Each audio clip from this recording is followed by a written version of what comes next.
The Fremont High School anti-ICE protest incident on January 29, 2026 has become a textbook example of how media outlets can twist facts into falsehoods, raising serious questions about legal liability for defamation and libel.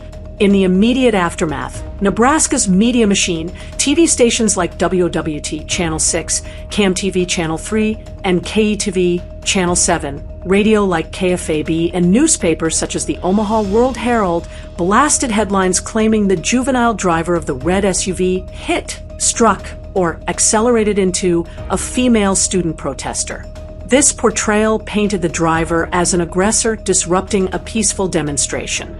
Yet, according to video evidence from multiple angles and the official police citations, the female protester ran directly into the moving SUV, causing the unavoidable accident. The driver was only cited for leaving the scene, a justifiable action amid a hostile mob yelling threats, hitting the vehicle, and stealing his Trump 2024 flag. No charges were filed for hitting or assaulting anyone.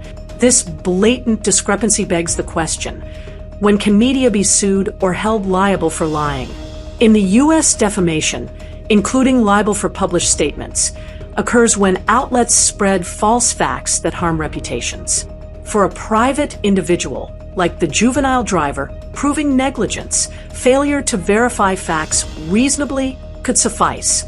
In public interest cases like this politically charged protest, actual malice, knowing falsehood, or reckless disregard for truth is the higher bar. Here, media had the videos showing the protester darting into the path, yet they sensationalized the story, siding with left-leaning anti-ICE protesters over unbiased journalism. Conceptually, this opens the door to liability. Reports implying deliberate aggression were not just biased, but potentially defamatory, causing reputational harm to a teen through threats, doxing, and stigma. Successful suits, like those in similar cases, could force settlements or retractions. But this goes beyond legal thresholds. It's a case of outright media bias, where outlets gaslight the public by insisting on a narrative contradicted by the very footage they aired. Terms like narrative bias, spin, bias by omission, and confirmation bias describe how they selectively framed the driver as at fault, downplaying the mob's role or the protester's actions.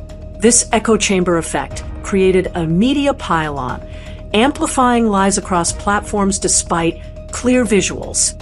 It's gaslighting in action, denying what's plain in the video to push an agenda, making viewers doubt their eyes. The parallels to the 2019 Lincoln Memorial confrontation with Nicholas Sandmann are uncanny.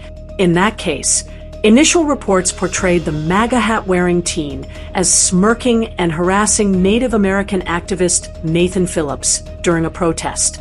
Viral clips fueled outrage, but full footage revealed Sandmann standing passively as Phillips approached amid taunts from others.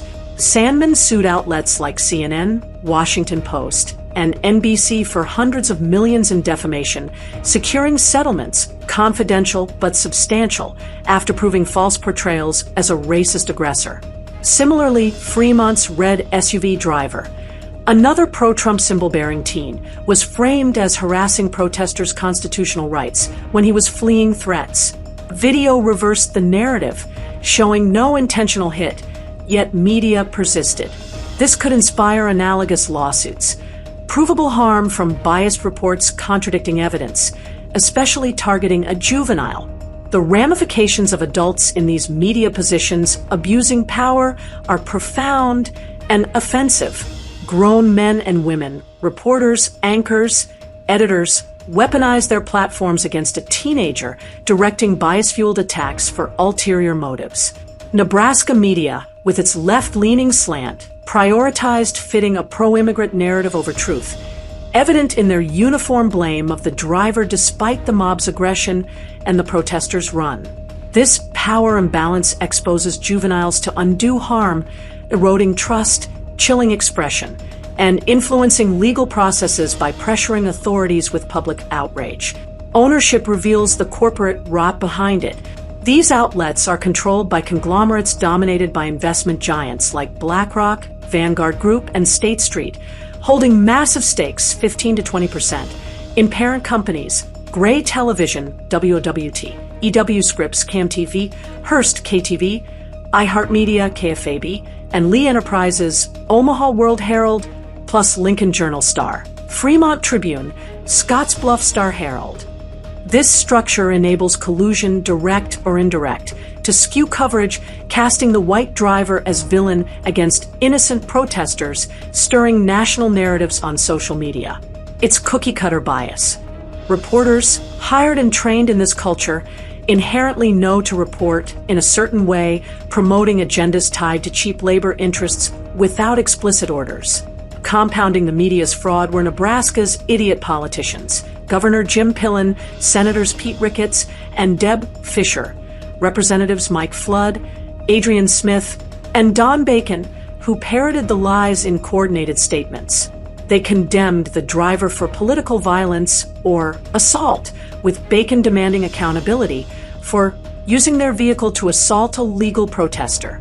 These conservatives had video access but chose fraud, revealing ties to industries and investors profiting from immigrant labor. Their financial backers, linked to the same BlackRock Vanguard web, push pro-immigrant scams, using this incident to subtly signal support while pretending moral arbitration. This intertwined synergy of media and political lies disguises ulterior motives, protecting economic interests while attacking a team. Nebraska's fake news machine, performative frauds lacking intellect or integrity, got caught promoting biases, exaggerating a benign accident into scandal without corrections or apologies. Even after citations confirmed no hitting fault, they moved on, maintaining slant and corruption. Conclusion: crushing the corrupt machine, Nebraska's fake news and political elite must fall. Nebraska's media and political establishment stands as a disgusting monument to fraud, exposed raw in the Fremont incident. These fake news frauds, stupid, performative actors in corporate suits, watched videos proving the protesters' reckless run, yet lied relentlessly, over-exaggerating for agendas tied to pro-immigrant labor scams and investor profits. No intellect, no analysis, just echo chamber idiocy dictated by BlackRock, Vanguard, and their ilk, controlling outlets through ownership and politicians through funding. Idiot officials like Pillen, Ricketts, Fisher, Flood, Smith, and Bacon amplified the deceit with scripted condemnations, betraying their conservative facade for hidden allegiances to cheap labor empires. This coordinated assault on a juvenile, without charges for the crimes they accused, abused power to manipulate opinion, endanger lives, and stir division. No corrections, no apologies, just slink away, leaving destruction. This indictment demands revolution. Sue the media for defamation, probe politicians' ties, dismantle corporate control. Nebraska's citizens deserve truth, not this complicit corruption. Crush the machine, expose, defund, replace these inadequate frauds. The Fremont fiasco isn't an anomaly, it's the system. Real free news rises when fake falls.